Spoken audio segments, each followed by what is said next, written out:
Nifty 50. செவ்வாய் April 1 2025க்கான எனது வர்த்தக உத்தி. வாங்குதல் நீண்டகால உத்தி.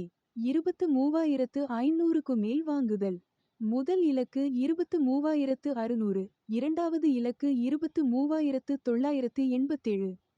இழப்பை நிறுத்துதல் 23,450.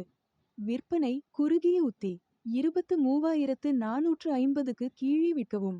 முதல் இலக்கு 23,310. இரண்டாவது இலக்கு 23,260. மூன்றாவது இலக்கு 23,144. இழப்பை நிறுத்துதல் 23,480. மறுப்பு.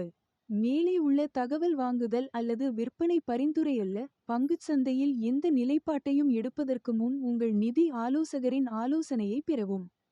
நன்றி.